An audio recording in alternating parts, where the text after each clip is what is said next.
काढून सर्व पत्रकार बंधू इथे उपस्थित राहिल्याबद्दल प्रथमतः मी सगळ्यात पाहून सगळ्यांचं स्वागत करतो. कालच संध्याकाळी जे निवडणुकीच्या दरम्यान नगरपालिकेच्या जो एक फेक एक्झिट आला होता त्याच्या संदर्भात निवडणूक आयोगाकडून आपले जे धाराशिवचे निवडणूक अधिकारी आहेत यांच्यातर्फे जे फेसबुक पेज होते त्याच्यावर गुन्हा दाखल झाला. त्याच्या संदर्भात आज आपण इथं पत्रकार परिषद बोलवलेली आहे. जो काही एक घटनाक्रम झाला त्या दिवशीपासून तो तुम्हाला सांगावा, सगळ्या शहरासमोर यावा, यासाठी आज आपण इथे उपस्थित आहोत. तरी मी चालू करतो सांगायला.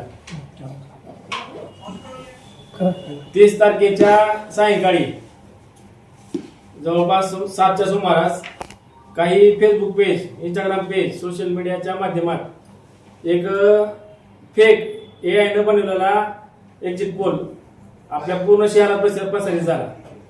त्याच्यामध्ये धाराशिव 2.0, ऑल अबाउट धाराशिव, जिल्हा धाराशिव या फेसबुक पेजवरून ज्यांचा की लाखो मध्ये फॉलोअर्स आहेत, सबस्क्रायबर आहेत, अशा ह्याच्यावरून एक पेड स्वरूपात एक एक्झिट पोल देण्यात आला.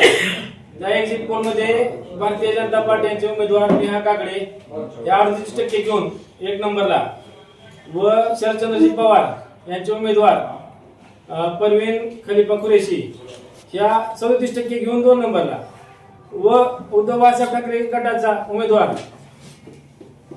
3 नंबरला दाखवण्यात आला.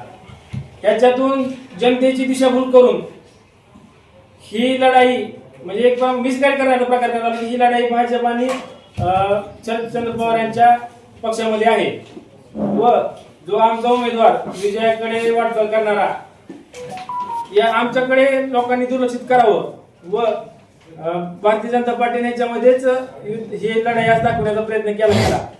त्याच्या विरोधात आम्ही ज्यावेळेस ती क्लिप सोशल मीडियावर प्रसारित झाली त्यावेळेसच आम्ही ऍक्शन घेतली. आम्ही जे आपले निवडणूक निर्णय अधिकारी आहेत त्यांना संपर्क केला, त्यांच्याशी संपर्क करून लवकरात लवकर त्यांच्यावर कारवाई करण्यात यावी अशी मागणी केली. पण त्या दिवशी काय आमचा संपर्क झाला नाही. त्याच्यामुळे आम्ही युवासेनेच्या माध्यमातून जवळपास पूर्ण तालुक्याची बॉडी घेऊन आम्ही दुसऱ्या दिवशी जिल्हाधिकारी साहेबांची भेट घेतली. जिल्हाधिकारी साहेबांनी निवेदन दिलं, त्याला सर्व प्रकार विस्तृत सांगितला. त्यावेळी जिल्हाधिकारी साहेबांनी आम्ही दिलेल्या निवेदनावर लगेच तिथं मार्क केलं की लवकरात लवकर ह्याच्यावर ऍक्शन घेऊन कारवाई करण्यात यावी. पण ह्या प्रकारे 1 तारखेला झाला सकाळी, परंतु 1 तारखेच्या दिवशीही त्या सोशल मीडियाच्या साईडवर तो एक्झिट पोल चालूच होता, त्यांनी काढून घेतला नव्हता. आणि त्याच्यानंतर 2 तारखेची इलेक्शन झाली, परंतु कसलीही कारवाई करण्यात आलेली नाही. हे जेव्हा आमच्या लक्षात आलं की प्रशासन चालढकलपणा करत आहे, एकमेकावर ढकलत आहे, ह्याच्यानंतर आम्ही निवडणूक आयोगाकडे धाव घेतली. निवडणूक आयोगामध्ये झालेला सगळा प्रकार एव्हिडन्स सहित आम्ही त्यांना दिला. त्याच्यावर निवडणूक आयोगाचा लगेच रिप्लाय आला व जिल्हाधिकाऱ्यांना आदेश दिला की तुम्ही स्वयंस्पष्ट अहवाल सादर करावा, लवकरात लवकर स्वयंस्पष्ट अहवाल सादर करावा. जेव्हा हा अहवाल आला तेव्हा त्यांनी हळूहळू त्यांची कागद काढा चालू केले. निवडणूक निर्णय अधिकाऱ्यांनी आपल्या इथल्या त्यांनी 3 तारखेलाच आपल्या सायबरला कंप्लेंट दाखल करा म्हणून कागद दिला होता, पण त्याच्यावर कसलीही कारवाई झाली नव्हती. निवडणूक निर्णय आयोगाने जेव्हा धक्का दिला त्यावेळेस हे सगळं प्रशासन खडबडून जागे झालं व कारवाईच्या दृष्टीने त्यांनी पावलं उचलली. पण त्याच्यातही त्या अधिकाऱ्यांनी एवढा ढिसापणा केला की नुसता कागदपत्र खेळ चालू केला की फुटबॉल खेळते तिकडून तिकडे तिकडून इकडे, त्यांनी एकमेकावर कागद टाकला चालू केली. निवडणूक निर्णय अधिकाऱ्यांनी आचारसंहिता कक्ष प्रमुखावर कागद टाकला की तुम्ही काय कारवाई करावी. आचारसंहिता कक्ष प्रमुखांनी जो की सोशल मीडियाचा सर्व्हिलन्स होता त्यांच्याकडे कागद दाखवला, परंतु कुठलीही कारवाई झाली नाही.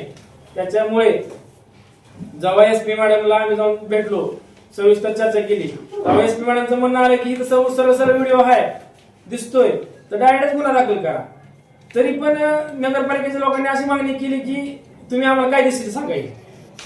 म्हणजे जेव्हा इकडून कागद गेला की तुमची 2 माणसं ऑफिशियली पाठवा आणि गुन्हा दाखल करा, 9 तारखेची गोष्ट आहे, त्यावेळेस त्यांनी तो जेव्हा पत्र काढलं SP ऑफिसनं त्या दिवशी 9 तारखेला त्यांनी सोनखेडकर नावाचा डेप्युटी कलेक्टर पदाचा वर्ग 2चा अधिकारी त्याच्यावर नेमून प्रत्यक्ष उभा राहून कायदेशीर कारवाई करून घ्या असा आदेश सोनखेडकर साहेबांना काढला. 9 तारखेची ही घटना होती. परंतु सोनखेडकर साहेब 10 तारखेला ऑफिसला गेले सायबरच्या, तिथं बसले आणि तिथेही त्यांनी प्रयत्न केला की माझा कुठेही यात संबंध येऊ नये, माझं नाव कुठे येऊ नये. आता मला एक गोष्ट सांगा, कायदा कुणाचा मोडलाय? कायदा निवडणूक कक्षाचा मोडला ना, आचारसंहिता भंग झालेली आहे. तर ह्यांनी मग फिर्यादीमध्ये ह्यांचं नाव आलंच पाहिजे ना. ह्यांनी 2 दिवस तो प्रकार चालढकलचा केला की माझं फिर्यादीमध्ये निवडणूक निर्णय अधिकाऱ्याचं नाव येऊ नये, त्यानंतर सोनकर ज्यांची निवड केली होती त्यांचं नाव येऊ नये. ह्यांनी असा वेगळा अजब प्रकार होता. तिथे गेल्यावर मी बघितलं की ही राकेश सुरूंची तक्रार आणि हे राकेश सुरूंशीने दिलेले पुरावे ह्याच्या आधारे तुम्ही गुन्हा दाखल करा. अहो पण तुम्ही ते पुरावे दिलेले चेक केले का नाही? न चेक करता तुम्ही गुन्हा दाखल करता का? म्हणजे ही 2-3 दिवस यांनी अशी चालढकलपणा केल्यावर शेवटी सायबर पोलीस स्टेशननं बघा किती नामुष्कीची गोष्ट आहे, त्यांनी लेटर काढलं की निवडणूक कर्मचारी जे आहेत ते गुन्हा दाखल करायला टाळाटाळ करत आहेत. आणि त्यावेळेस आपल्या सगळ्या समाज माध्यमांवर प्रेशर येत होतं, आपल्या पेपरमध्ये सगळ्याकडे बातम्या लागल्या होत्या. ह्याच्या अनुषंगाने प्रेशर वाढत असताना काल संध्याकाळी जाऊन सोनखेडकर साहेबांनी धाराशिव 2.0, ऑल अबाउट धाराशिव आणि जिल्हा धाराशिव ह्यांच्या ऍडमिनवर गुन्हा दाखल केला. म्हणजे एकतर आम्ही 30 तारखेला तक्रार केली होती, 12 तारखेला दिवस सुद्धा लागला ह्यांना हे गुन्हा नोंद करण्यासाठी. तर आमचा ह्यात आरोप काय माहितीये का, हा जो यानं बनवलेला जो व्हिडिओ आहे तो नेमका कोणी आणि कुठल्या हेतूने तयार करून घेतला, त्याच्यानंतर ह्यांचा मास्टर माइंड कोण आहे. हा जो सोशल मीडिया पेजवरून जो व्हिडिओ पडला बनवणारा तर शोधावाच लागेल तुम्हाला. आणि त्यानंतर हा सोशल मीडियावरून जो व्हिडिओ पडला ह्यांच्या पाठीमागचा मास्टर माइंड. कारण काही माझी अशी चर्चा झाली की 2 पेज असे आहेत की त्या पेजवाल्याला अडकण्याचा प्रयत्न केला आहे. काय तुटपुंजे पैसे देऊन त्याला आम्ही घेतो काय घेत होत नाही, तुम्ही व्हिडिओ टाका असं म्हणून त्याला टाकायला लावलं. त्याच्यामध्ये धाराशिव 2.0 हे जे पेज आहे त्याचं जे ऍडमिन आहे हे मास्टर माइंड असण्याची शक्यता आहे. त्याच्यामुळे आम्ही शासनाला अजूनही आमचा लढा चालू आहे. काल FIR दाखल झाली आहे, परंतु यांचे पाठीमागचे ऍडमिन हुडकून लवकरात लवकर यांच्यावर कारवाई करण्यात यावी, यांचं शिक्षा व्हावी व यांचे जे फेसबुक पेज आहे ते पेज कायमचे बंद करण्यात यावे अशी आमची मागणी आहे युवासेनेतर्फे आणि शिवसेनेतर्फे. 2 जिल्हा धाराशिव आणि ऑल अबाउट धाराशिव या तिन्ही पेजच्या माध्यमातून निवडणूक मतदान एक दिवसावर असताना त्यांनी पेड न्यूज म्हणतो मी त्याला, पेड न्यूज आणि फेक न्यूज प्रसारित केली. त्याच्या पाठीमागचा उद्देश काय होता की मतदानावरती परिणाम व्हावा. आणि त्यांनी त्याच्यामध्ये दाखवले की खरं तर वास्तविक आता भारतीय जनता पार्टी या लढतीमध्ये कुठंच दिसून आली नाही, परंतु नसलेल्या लढतीमध्ये त्यांना दाखवण्यासाठी त्यांचा हात टाक होता. आणि पेड न्यूज केलेली आहे त्यांनी, पैसे घेऊन त्यांनी ते व्हिडिओ याच्या माध्यमातून प्रसारित केला. पण माझं एक म्हणणं आहे की त्यांना हा व्हिडिओ कोणी बनवून दिला, हा व्हिडिओ कोणी तयार केला, कोणाच्या नंबरवरून त्यांना पाठवला गेला, ह्याच्या पाठीमागं कोण आहे हे अगोदर तपासणं गरजेचं आहे. परत त्या धाराशिव 2चं जे पेज आहे त्या माणसाचा त्याचा जो ओनर आहे त्याचे बँक अकाउंट तुम्ही चेक करावे सगळ्यांनी. आम्ही तशी मागणी पण करणार आहे निवडणूक विभागाला की त्याला कुणी पेमेंट दिलेलं आहे, त्याला कुणी पैसे दिले, त्या पैशाच्या आधारे त्याने ती पेड न्यूज केली आणि खोटी बातमी प्रसारित केली. दुसरा विषय असा आहे की आमचं तर स्पष्ट म्हणणं आहे त्याच्यामध्ये की तो राणा पाटलाचा मल्हार पाटलाचा कार्यकर्ता आहे. तुम्ही त्याच्या पेजवरती जाऊन बघा की त्याच्या जेवढ्या काही त्यानं हे केले असतील, पोस्ट टाकले असतील, त्याच्यातल्या 100 पैकी 99 पोस्ट त्यांच्या आहेत, जेवढी जास्त त्याचा अधिकार आहे. परंतु त्यांनी निवडणूक उद्या मतदान असताना ही बातमी प्रसारित करणं म्हणजे आचारसंहिता भंगाचा गुन्हा दाखल त्याच्यावरती व्हावा. पैसे घेऊन अशी खोटी बातमी प्रसारित केली त्याचा पण गुन्हा त्याच्यावरती दाखल व्हावा. आणि मी सांगतो तुम्हाला की आपण बघितलं असेल 2004ची विधानसभा निवडणूक ही पूर्ण जिल्ह्याला महाराष्ट्राला माहिती आहे. कैलासवासी पवनराजे निंबाळकर साहेब हे अपक्ष म्हणून या ठिकाणी निवडणूक त्यांनी लढवली.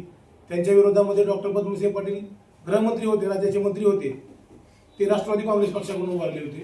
त्यावेळेस पण उद्या मतदान असताना एका खोट्या वर्तमानपत्रामध्ये खोटी बातमी पैसे देऊन छापली गेली आणि त्याच्यामध्ये लिहिलं गेलं की पवनराजे निंबाळकर यांचा डॉक्टर पद्मसिंह पाटील यांना पाठिंबा. त्या आधारे लोकांमध्ये संभ्रम निर्माण झाला आणि ती निवडणूक फक्त 484 मतांनी राजेसाहेबांनी त्यावेळेस हारली निवडणूक. वास्तविक पाहता हे जर पसरायचं झालं नसतं तर 25,000 मताधिकांनी राजेसाहेब त्या ठिकाणी निवडून आले असते. म्हणजे विरोधकाचा कायम रडीचा डाव खेळायचा त्यांचा कायमचा प्रयत्न आहे. परंतु धाराशिव शहरातील जनता अशा भूलथापाला बळी पडणार नाही. त्यांना माहिती आहे की हे फेक आहे. परंतु अशा कुठल्याही प्रकारचा याच्या पुढे असा विषय होऊ नये आणि याच्यामध्ये आम्ही कायदेशीर कारवाईची मागणी आणि ह्याला हे व्हिडिओ कोणी बनवून दिला आहे, याचे बँक स्टेटमेंट तपासण्यात यावे, याला आर्थिक व्यवहार झालेला आहे का, त्या व्यक्तीला अटक करणं गरजेचं आहे. त्याचा लॅपटॉप, त्याचा मोबाईल जप्त करणं गरजेचं आहे. हे जर जप्त झालं तर सगळ्या गोष्टी आपल्या समोर येतील की त्याला पैसे कोणी दिलेत, ही फेक न्यूज करण्यासाठी, ही पेड न्यूज करण्यासाठी त्याला पैसे कोणी दिलेत, ह्या गोष्टी सर्व समोर येतील. आणि तुम्ही बघा, तो जो ॲडमिन आहे पेजचा, तो काय राणा पाटलाच्या ऑफिसला बसलेला असतो. म्हणजे तो राणा पाटलाचा कार्यकर्ता आहे, मल्हार पाटलाचा कार्यकर्ता आहे. त्याच्यामुळं त्याच्यावरती कारवाई कडक करण्यात यावी व त्या धाराशिव 2 या पेजवरती बंदी घालण्यात यावी अशी आमची मागणी आहे. जर निवडणूक विभाग धाराशिवनं जर ही कारवाई नाही केली तर आम्ही राज्य निवडणूक आयोगाकडे आमची या ठिकाणची आम्ही दाद मागणार आहे.